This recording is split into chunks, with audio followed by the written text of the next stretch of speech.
This is KUGAN CASSIUS for IFLTV. Delighted to be joined by, sorry, I've got another text on my phone, by former WBO world champion Barry Jones. Hey mate, you right? I don't do these videos. Can't keep me We've off them never now, can done a you? Zoom. We've never done a Zoom. So No, basically, we haven't. we are doing a Zoom now because I wanted to interview you the other day, but you left a different time to me. It didn't happen, blah, blah, blah. But you went to Saudi Arabia, caused a load of ag, and then fucked off. Yeah, it's right, yeah, shit stirrer. I mean, I blame Darren Barker for dragging me in the interview with you. That's all that happened. I mean, we can go through them both. I'm literally like anyone called Whyte having it, apparently. Anyone, no, yeah, anyone over 6'3" can like I got to start a fight with them. I didn't have a problem with Dillian. And I still haven't. I mean, I didn't take it personal. I mean, I had to say I wasn't scared you. That's a reaction thing, isn't it? When he said, you're scared me when I'm with you, but you talk shit on camera or on TV. And I think I don't talk shit. People can argue with that, or they will. But I don't, because I'm never quite rude about anybody. I just give my opinion. And it might not, and I understand they take it personal, they think it's full of shit. But no, and I just thought he was probably just used. I was just there, and he was really saying that to everybody. It was just me, so I had to say I wasn't talking shit, and then he let me talk for a second, and then he sort of went, "Well, if you're not, I'm not trying to be, I'm not trying to make you scared, but if I can," and I felt that a little bit, but I didn't mind that, but I didn't like, I don't like the attention, so I know it did quite well for the week for you. And then people were messaging me all the time going, "Oh, well done, you put him in his place." And then I had people message me on Twitter going, "Ah, you little shithouse." and, um, and it didn't matter. But then on fight night, after the fight, and I listen, Dillian, it was what it was for him. He's passed his sell by date, but he's had a great career. It was just, timing's everything in the sport. It was wrong for him and right for Moses ITAUMA. And he caught him early, and it's heavyweight boxing. That's what it was. And he didn't look like he was ever at the races. And it looked like on his ring walk, he sort of thought the feeling hasn't kicked in. And I think he realised before he got in the ring it wasn't there anymore. But what are you going to do? Walk the other way? You're in the fight now, aren't you? You got to go through it. But then I saw he was with my cousin Michael, I think, or next to my cousin Michael was Dean Whyte. So I said goodbye to my cousin. And then I said, "See you, Dean." Went to shake his hand, and I thought he mugged me off. In reality, looking back, it's probably because his hands are so big. I just grabbed his finger or something. I don't know, but I thought he mugged me off. And then I walked away, and in my mind, I'm thinking, "Fuck's sake." But I said, "Fuck you." And I didn't say it quiet. I said it loud. It's just a natural reaction. Oh, fuck you. And he pulled me. I mean, he proper pulled me as well. "Oh, whoa, where are you going?" And he went, "Just told me to fuck off." I went, "No, I never." I did. I tried to get on to it. I went, "No, I never." And he went, "Yes, you fucking did." And I went, "Oh, well," and then I had to go, "Well, you fucking mugged me off. That's why. And what am I supposed to do?" And he went, "I never mugged you off. I fucking shook your hand." And I went, "No, you fucking never." And then he had his hand about to slap his fucking hand twice the size of my head. And he was going, "I fucking telling you, no, I'm telling you." And then Darren Barker was grabbing me to go, "Come on, let's go." And he was going, "Well, we aren't going nowhere." And I was saying, like, "No, I'm not going nowhere. I'm not going to go anywhere. Don't worry, I'm not going anywhere." I mean, you're sort of half thinking, what can I do now? Do I try and hit him now and then run? Or what? I mean, there's no way out of it, is there? There's no way out of that. I mean, the only way out of that is he don't hit me. And to be fair to him, like I said, "Listen, I got the wrong end of the stick, man, and I thought you mugged me off, and that it was a reaction thing." And he went, "Fair enough." To be fair, he let me off the hook. I said you off camera. My worry was not my worry is that if someone filmed that, I had to come off a shit house, but then he's 6'9" and I'm 5'6", so there's no problem there.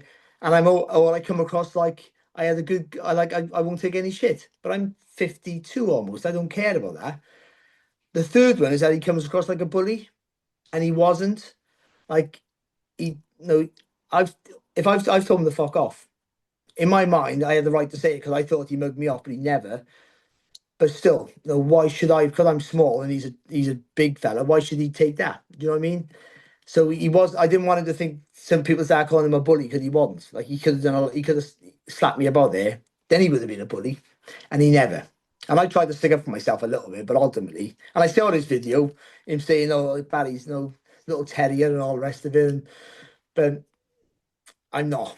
I just, you forget how old you are, how small you are at times. But he let me off the hook there. There's no bones about that. He let me off the hook big time.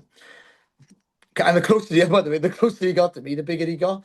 I was thinking, like, what am I going to do here? And I got a thing about poking people in the eye with my thumb. But he wears sunglasses. I can't even do that. Do you know what I mean? Either way, you're a loser. But I've gone from a guy who don't do any interviews on YouTube as a rule. I don't speak to many people. You know me. I mean, You don't when I'm even around. do interviews, and you've caused World War Three in the space of 4 days. But even that, I barely speak to anybody. I walk around, do my job, and go home to like being confrontational to every guy who can touch the ceiling, pretty much. It was only you I didn't start on, I think, and you're next, and I have to blame you for this. So I don't want it with you. I don't want it with With you. you. I'd rather fight your pumped up cousin than you. Oh, he's big. Oh, that was another thing. I'm thinking, what if, look, 'cause what if he grabs me or tries to whip me? I'm like, no, I think I can make him miss with the first punch, but then I'm done then. But I mean, what happens then? I might be getting everyone else filled in. That's what I'm thinking. Like Darren Barker's there, bless him, and my cousin Michael there, and I thought we're all going to get filled in because of me. But yeah, I listen. I obviously I got no problem with Dean because even if I had a problem with Dean, I wouldn't have a problem with Dean. But he didn't. I just want people, just in case there was a video out there. There's not. I don't think But he Barry, he did me a Barry, turn there. I tell you.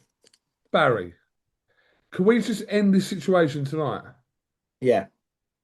Look, I'm getting texts from Well, Dean. put him on, but we got 5 minutes. Like that's All all. right, I'm hold not aware of on, the hold time. on, That's all. hold on. Let me, because I don't know where he is, but he's texting me.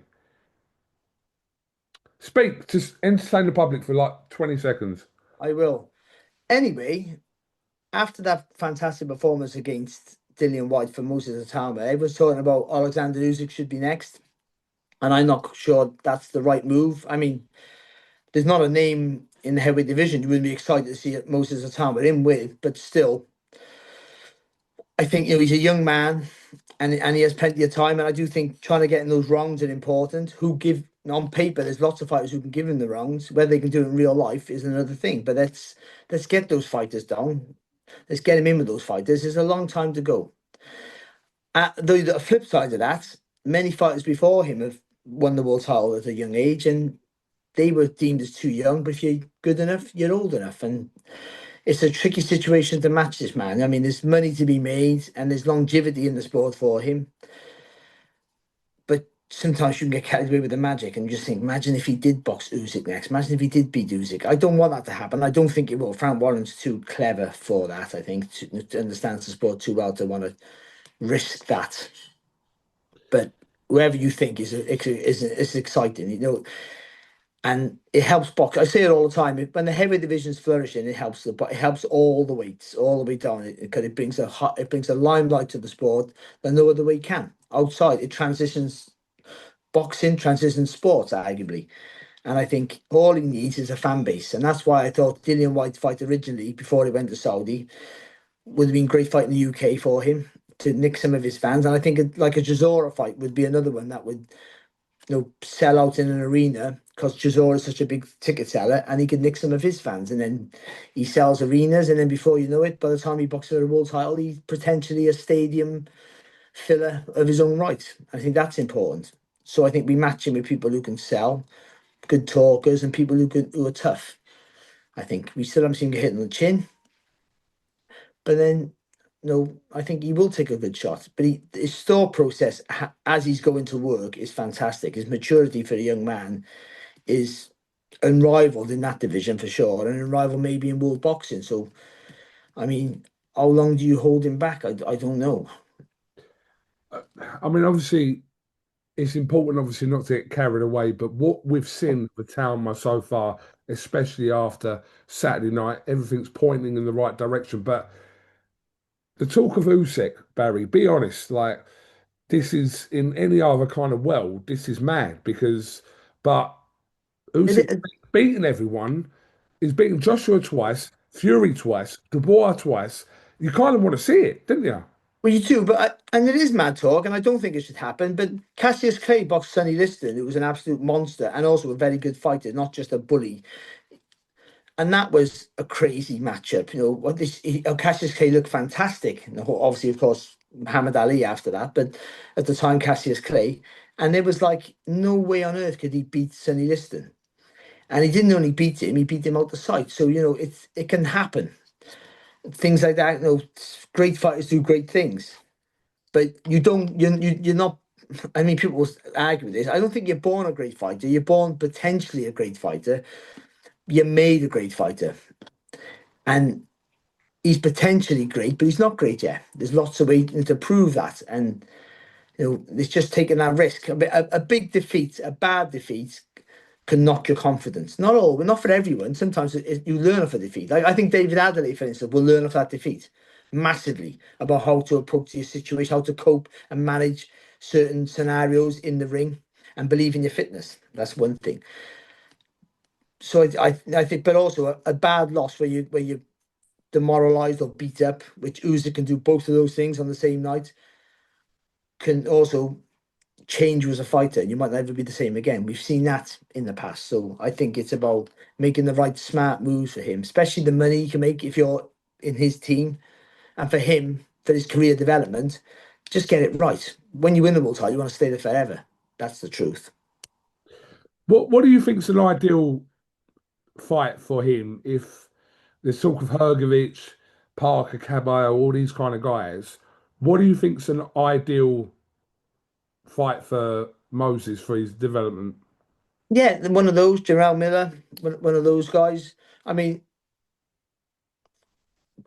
if there's a show in the States, you get given Jared Anderson. I know that won't happen, and people will say he's suspect now after the Bacoli fight, but he's still a really talented fighter who Moses would be fantastic against, and that's to show him off and maybe show him off in a different part of the world. But to get him the rounds, Chisora, though I know we all want to see Chisora retire, sorry if I get my words out, but he's not retiring. He's still around, and he's highly ranked in the world, and he's a tough guy who knows how to move around the ring. Probably, still has the more instincts than maybe a Dillian Whyte has at this stage, though there are miles on the clock, clearly.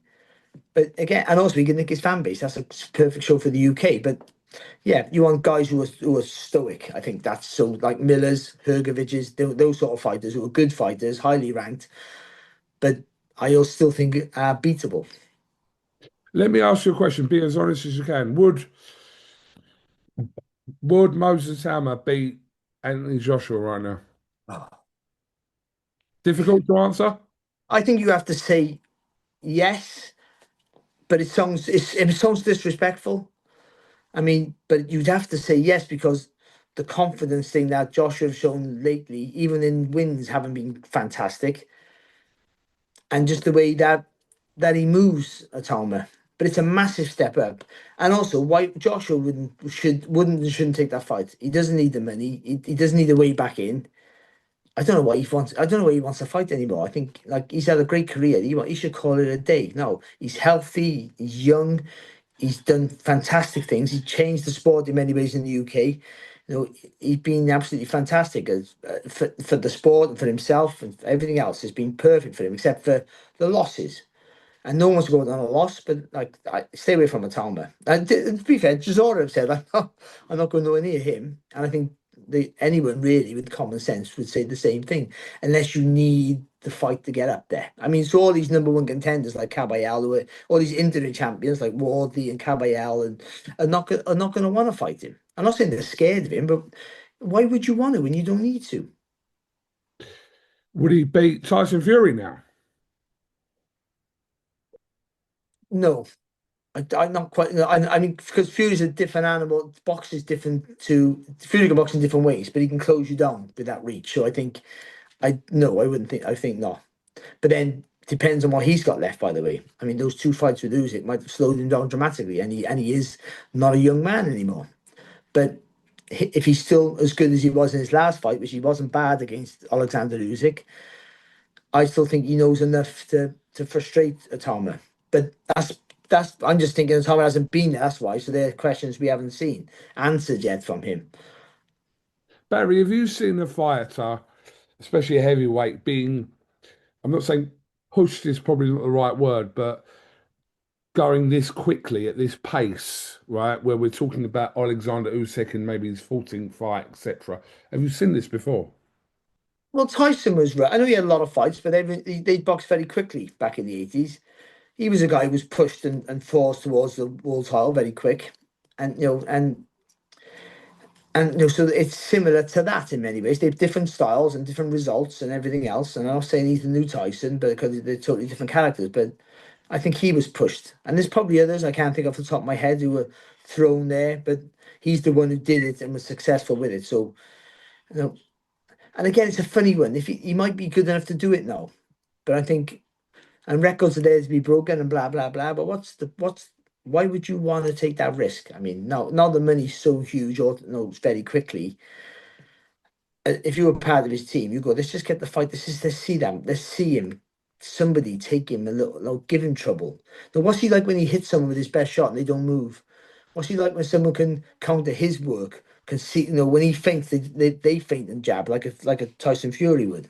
I mean, them sort of things. Someone who can tie him up and push him back, and possibly whack him on the chin with a good shot. By the way, anyone can get knocked out in that division. You can have a great chin and still get knocked out. It's that sort of division, but you still no, they don't want to see that in his team, but we want to see that as fans to see how good he is and when things are not going his own way. Hmm. What did you make of Hrgovic and Adelaide? It's a better fight than what I thought, because I got to be honest, I like David Adley as a person and a boxer. I thought it was going to be an early night for Hrgovic, to be honest. It was a big step up for him. I mean, I spoke to, no, I think a lot of his team are saying he'd be kicking himself the next day if he could have done better. And maybe he could have, but again, you don't know how to react in certain situations, and I think that's just what it was—the lack of experience when and the lack of belief in his fitness. Maybe he had pockets of success, but I still think it was a clear win for Hrgovic, who does good things but not great things. He's still a fighter who looks like he's over lazy, but he threw a lot of punches. He had a chance to maybe get Adelaide out of there, but Adelaide did show loads of toughness. I tell you what, he did, and and that eighth round, he had a chance there. He hit him with everything he could, and you can't fault that. To be fair, so as long as there's not damage. And by the way, so I saw him the next day in the airport, and there wasn't a mark on him. I mean, not a mark, not even a thick lip, a bruise, a, nothing at all. I mean, there was more marks on me because I kept banging my head on the golf buggy, if you can see, which is ironic for me because I don't bang my head on anything. But like it's not a mark on him. So I think it's a great learning fight for him. It's a defeat, I know, but I mean, he stepped up a couple of levels there, and so I think it's only something that he can learn from and come back and be a better fighter for. Barry, just quoting Eddie Hearn from that fight, he said that Adelaide would be kicking himself that he couldn't capitalize on that eighth round and kind of how that played out, and then he nearly kind of had Hrgovic out of there, that he'd be kicking himself. What do you think? Yeah. Yeah, I think of course you will, because you almost had him. You almost had him out there, didn't you? You batted your punches and he looked a bit wobbled, but even though it was steam, and you're going to win that. It was a hard fight. 'Cause taking punches tires you out. Missing and taking punches are the two things that tire you out the most. So he took a lot of shots. He was getting tired, and I just think, and he went for it. He unloaded with loads of punches, and he just couldn't make a dent in him. So you know, it's just one of those things. I think I think people can be too harsh on him. I think that's the truth of it. He just went up there, and I think it was until you've been in those scenarios and situations, you don't know how you're going to react. And in the heavyweight division, they don't get the time to do it in smaller fights because they're knocking people out in 2 or 3 rounds all the time, sometimes one. So they don't get the chance to learn like someone like me who can't punch can. I knew I could dig deep in my first fight 'cause I had to go the distance, and then your second fight I had to go the distance and then it continues. So you know about yourself, and they sometimes don't learn until it's too late. So now he'll know to relax a bit more, to be a bit busier. What he needs to do, I think this is a problem throughout his career, is be more active with the jab. He likes to wait and counter. I think he has to be proactive with that jab of his. It's a good jab. He punches up. I think he needs to be more active with that, and that sets up the attacks and puts some fighters under pressure. And if not, makes them reset and takes away their offense when you're tired. And he just waits too long a little bit. That's his biggest fault. What's a good fight for either or next? Obviously, Adelaide coming off a defeat, Hrgovic off the back of the Joe Joyce win, off the back of the Daniel Dubois loss. What's a good fight next for each? Yeah, well, Hergovic, I think he don't. I don't think he ever wins the world title. I think he's one of those fighters who's good, but not good enough. But one of the interim champions would be good for him now. Caballel, him and Wardley would be a great fight, by the way, because he's technically really good. He's technically good enough to call Wardley loads of trouble. But Wardley swings, he's just value for money, and he has a great engine. He fires under pressure, and he won't allow Hergovic the opportunity to build a lead or he'll test his stamina from very early on, and that's a great fight for me. I think. For Adelaide, it's just go back down a little bit to the level. I mean, I still think Harry, that. Yeah. sorry, I have got Dean White entering the room now. Let me get my gum shield in. Are you ready? I've tried for a while to get him on. I hope it's him anyway. Yeah. No, Hold on. Can't see him. We can't see you. I've had to jump on someone else's. Hold on. Oh, yeah, I got two screen. Yeah. Hold on. Which one is it? Oh, this one. Yeah. There you go, you fuckers. Oh, he's even bigger on camera. Fucking Barry, you fucking nut job. Fucking got you inside. Now I'm back in England. You fucking done it, son. Hey, KUGAN, he's off his rocker. I was saying hello to him, yeah. He fucking Have you went. just started yet? Yeah, it's just live. Bruv, he's the real madman, He's probably. No. He went off. Listen, fuck off. Dane, hold on. Right, so a few minutes ago, obviously, we got Barry's kind of take on the whole U2, which no one really knew about until, like, obviously, we interviewed you about it. But Barry said that words were maybe crossed and etc. etc. So what I said was, it was all on me, and you let me off the hook. You pulled me, but you let me off the hook because, to be honest, in a different scenario, there's like one thing I was worried about, Dean, right?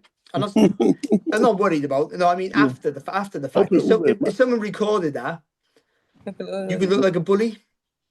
Yeah, and you weren't. Yeah, that's what I was trying to say to Darren. I said we're men.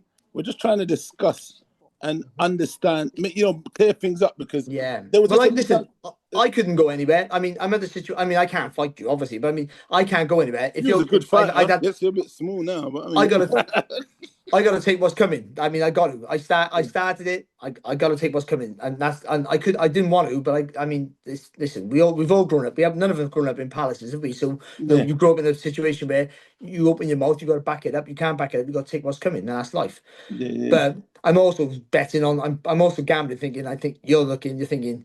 He's a bit too small to hit, man. You got to be. Yeah, no. I didn't even get to nowhere near that place. Shut up! You stuck your hand up like that. It was bigger than my head. Yeah, but you know what? I would have said no because Darren. I like Darren Dazzling Darren Barker, him. But he was trying to say, Dean, just calm, just leave it. And I said, no. This is not what it is, my friend. Please let me finish what I'm saying. This is nothing about bullying. This is nothing about anything. We're grown folks. We're just getting clarity, and we got to clear the air. Because there's a misunderstanding, and I didn't want it to go, and then people were like, "Oh, because Dillian lost, you're acting like a jerk." No, you know what I mean? It was me. I know. And it's not. Do you know what? Look, we've all been there anyway. But the problem is, I was thinking, there's not even fucking booze inside you, and you're acting like that. I don't drink. Oh, you don't drink? Oh, that's why. Oh shit! Yeah. I stopped drinking. I stopped drinking when I was 17 because I used to be like I used to be like that all the time. Yeah. Because I was thinking, what the hell? I fucking said hello, like boom, boom. Obviously, we was talking to someone else, but you know what I mean. But then, I thought you just mugged me off, and then no. And I actually meant to say fuck's sake, like what was that? What did I do that for? But I come on was fuck you. Yeah. I'm like, what the fuck did I do? I know, you follow me. You follow me. I think. Yeah, I say what. I was flying home thinking, God, I couldn't have picked two bigger guys just like to cause trouble with. What's going on, man? No, there's always the small man. Small man syndrome is a real thing. No, I got it. I know I got it. I got mates like that. There, listen, mate. When we go out there, proper rearing to have a tear up, and because I was looking at you, right? I was looking at you thinking, fucking hell, what? Like one minute I was thinking, fuck him, in my mind, I was thinking, fuck him. Then I was thinking, fuck's sake, look at the size of him. Fuck him. All back and forth, like, I was, oh, fuck. Yeah, I love it. I love it. I thinking, do I hit him first before he grabs me? And I'm thinking, but I was thinking, but if I hit him first, what's the point? What's it gonna do? Do you know what I mean? Like, that is too funny. No, I was kind of calm with it anyway, man. No, you was all right. You just said that's why I didn't want people to think that, because a big guy shouting at a little guy looks bad, but like I was telling people, I told people, I said, listen, like I was telling Buncey, actually, I did a podcast that night. I said, I honest to God, he let me off the hook there, because like he had the right to fucking grab me, pull me, slap me, and all that. And I might have fought back, but it's irrelevant what I do. That's the truth of it. But I said, it could have been a lot worse there, because I started that. I told him to fuck off, and he went. Yeah, I was thinking, what the fuck's going on? Yeah, I know. But, it's nothing anyway. Like I said afterwards, I was saying to him yesterday, I said, I like the attitude anyway, because it's like, you know what I mean, old boxer giving it the fucking big one. That's another thing. I forget how old I am. As well. Listen, we're all getting old, mate. Don't you worry about mate, that. But I mean, you know the game. So it was quite cool. I had a little laugh of it, and I just thought, fucking hell, proper little terror. My man was proper like, you know, that talking that you was proper having talking to yourself. Fucking mug me off, go on, you fucking. Yeah, my mind's going like that. Yeah. And I could see it. So that was why it was even funnier. I could see the battle between the good guy in there, because it was like there was a good guy trying to come out. Oh, sorry about that. I didn't get that. And he's like, bastard. And then he was like, yeah, sorry about that. Yeah, I was just laughing to myself, thinking, bro, he's literally. You know what it's like. Back in when I was young, I'm from a shithole area. Like I'm not shithole. I love where I'm from, but I'm from a pop like a ghetto, and I'm thinking it's always like you hit first and worry about it later, innit? You know what I mean? And I'm thinking, oh, for fuck's sake, what am I going to do here now? Because my legs were fucking shaking like that, by the way. And I go, oh, for fuck's sake. And then I was like, oh, fucking hell, no. It was fucking rude, yeah. Because you're big and you're bigger than there. But either way, mate, I just in case, no one taped it, thank God. No one saw it. That was a big thing on, like, saying, I messaged him straight away and go, listen, I wanted to get something out there just in case someone put it out there. And like, just to go like, I started that. Yeah, cleared it. And I 100% started that, but I got the wrong end of the stick. And I was paranoid because I thought with the DILLIAN stuff, and then I thought, oh, maybe not the fight, the little, like when DILLIAN said you're full of shit, and then it's thought, like, escalated into that. Yeah, you would have thought. No, I totally got it. And I was saying the same thing. I was saying maybe because of that, obviously there was some misconception that it was another roll on from that. So it was cool. That's why I pulled you as well. And then I did the interview, and then we had a little joke about it. And I said, mate, it's unfortunate. It's just boxing. Obviously, it's not the decision how he wanted it, but Moses is a talent. And at the same time, I was saying DILLIAN just wasn't at the races. Even, you know, if he was, it was always going to be hard, even if he was on his A game. But I mean, he just didn't get going. So, and I said in this fight, the early rounds, if you're not defensively aware, it's just going to go exactly how it's gone. And I said in the ring walk, he looked like he just thought it was going to kick in, and it didn't kick in for him. You know that thought, you know, that muscle memory thing, and you could see in his face, he's thinking, "Fuck, where is it? Where's the fucking that feeling? You get a feeling, don't you?" And he just couldn't find that feeling. And I mean, he had a long career, and a great career. You know, he's been brilliant. But like, sometimes you can. Hope it's got to be there. If it's not there anymore, it's just not there. You know, that's what it is, isn't it? I don't know. It's no shame in that. I think he obviously has got to assess him and his team and what they're going to do. I don't know, but it is the problem in that division is there's always money to be made. Exactly. You might not be the same, and you're only one win away from being back at the top or in the limelight, and that's why it's one of the worst divisions to be. That's dangerous to get. You know. Look at Chisora. I mean, bless him. I mean, you know, he's one good fight. He's back in there, but I mean, he shouldn't be fighting anymore. But he wants to, and because there's loads of money to be made, and it's where my division. Once you've gone down, even if you're a big name, once you've gone down there, the money goes down so much. Yeah, there's no way back. You walk away. Those boys are just getting paid so much money. It's hard for them to turn their back on the sport. What do you go and do now to kind of create that kind of money again? It doesn't make sense. It's nothing. No, you don't, but you just hope you save what you got, but also it's not so much the money. People say it's mainly money's everything. I understand that, but it's your identity. What else do I do? Forget it. Even if you've got sometimes it's better when you haven't got the money. You've got to get a job. But when you don't need to get a job, your life seems meaningless for a while. Mm. And not straight away. I mean, that 6 months, a year after, you just like I was Barry the boxer. So I ever what from 12, certainly from 14 when I was good. That's all I ever was. That's all I knew I wanted to be. And then all of a sudden, I'm 25, 26, and I don't box anymore. And I'm like, what do I do now? This is my life. Yeah, Like, no, and like, I think and it's a horrible place to be for anybody, whatever stage of career, whatever you've done, and also for him, he didn't get that chance to fight for the world title when he was at his peak. No, when they kept it from him, and that wasn't his fault. But it's you things like that. It's always something that you feel bitter about, even if you've won, even if you've done loads of stuff. There's always something you're bitter about. Even like people like Kawasaki, they retire thinking, "But I didn't get that, I didn't get this." You know, it's never a perfect career. You know, even if you had loads of money, like Ricky Hatton, and like more money than God, but he's still for him. It's like, oh.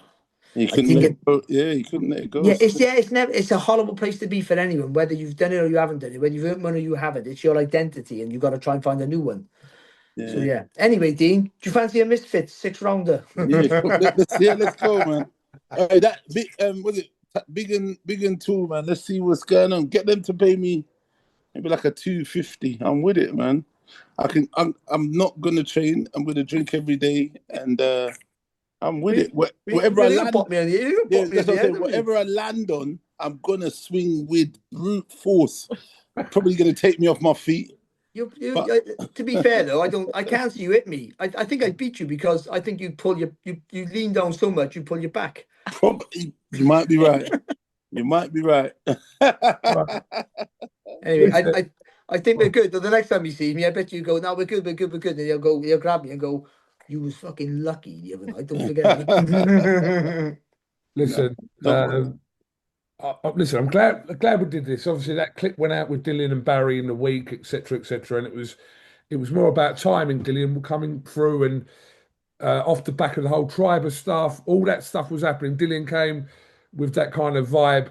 Barry held his own in that clip. I will say that everyone said that held his own in that clip. And then the emotions Dean, you're going through, obviously seeing Dillian suffer that loss and whatever else has happened. But ultimately, yeah, use a call anyway. I knew you was a call anyway. But no, I told you that yesterday. I don't think, look, we're in this sport here. It's a small sport and it's a small business. And that's a dig. That's a dig at me. We don't need to unsettle each other in the field we're in.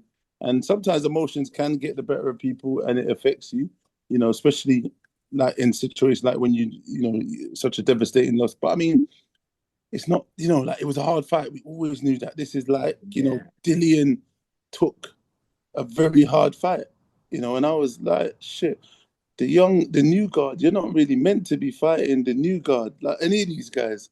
Do you know what I mean? But look, he rolled the dice. That's what he does.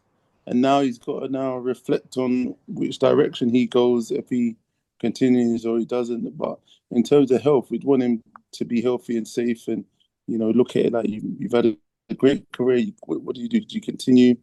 And I don't know, in this fashion and continue to try and chase that buzz. Only he can answer that. So that's down to him. I don't know. I hope not. Yeah. So he's got to decide on that. Maybe I'll have a chat with him. But, you can't really push people or he's got to make his own decisions, him and his guys, and they've got to be brutally honest with them as possible. So, yeah, let's see. All right, can you guys? I don't know how you shake hands on the fucking Zoom, but just no. That's what started it, shaking hands. I'm not doing that again. Dean, appreciate you coming on. Barry, listen, thank you very much. Listen, we move on to this is my last one. Well, I don't do the videos. They always cause trouble. He doesn't do any videos, and when he does, he causes fucking. I almost lost my life. No, we're good, man. Where was you from? Was you from Fulham or was you from Wales or something? And I'm from Cardiff, but I in 2000 after my last fight, I moved to Hammersmith for a while. That's what I thought. Yeah, that makes more sense. Yeah, and you'll never find me. Then I moved to Twickenham. Now I live in Surrey now. Okay. Surrey's a big county, so good luck with that. Yeah, no, don't. No, I think we can find it. You're not. Well, look, we're not looking for you. Yeah, no, I remember Hammersmith, Chiswick. Yeah, well, I'm South London boy, so. But I remember, you know, years ago, someone was mentioned. I can't remember. Yeah, I haven't lived in Cardiff for over 25 years now. That's why I've lost my accent. I'm all London, haven't I? All right, mate. It's true, because when they were saying Cardiff, I was like, what are you looking for? Oh, yeah, I was thinking that sounded, but I've got some buds in Cardiff. No, I'm not. So have I, mind. Don't worry about that. I'm not saying like that. All I'm right. just saying, We've probably got the same people in Cardiff, don't worry. I've got some nice guys, but they're money, man. They're just some rich kids, rich guys down there doing their thing. But I mean, oh no, I got all the ruffians. Yeah, I got all the scumbags. Yeah, no, I call them scumbags. They kill me, but yeah, Crackheads. all the street rats like me. Nah, yeah, but that's it. We all got that, man. Look, it's all good, man. But back in the dreary London city, home to be home, nice to be home.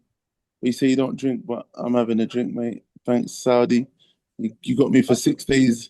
Like I would have had a drink. I would have had a drink Saturday night. To tell you what, I'm gonna walk away. Shit, yeah. Maybe I should give you like a 2-piece combo. Then you would have wanted to. You've been so angry, you would have gone to the booze. Did I say that to you? I said it to Kugan. I said that what he was. It wasn't just me. My cousin's there. You know the big red-haired kid who was talking. Oh, I said that I spoke to him. He stood next to you. You might be speaking to him actually. Yeah. He's big. He's a big lump. I think so. Yeah. But he's my cousin. My little cousin, by the way.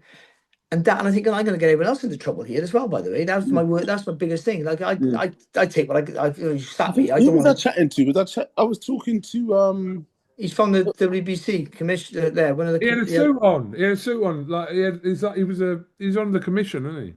Oh yes, the guy from the commission from the Saudi cousin. Middle East. Okay. Yeah. Nice guy. Yeah, he was a cool guy. That guy. Yeah. Okay. That's my baby cousin. That is. He's nice. He's a nice kid, Michael. Okay. So how's he working for the Middle East commission? Okay. He lives in Dubai, doesn't he? Yeah. Oh. And then Kugan got him a job.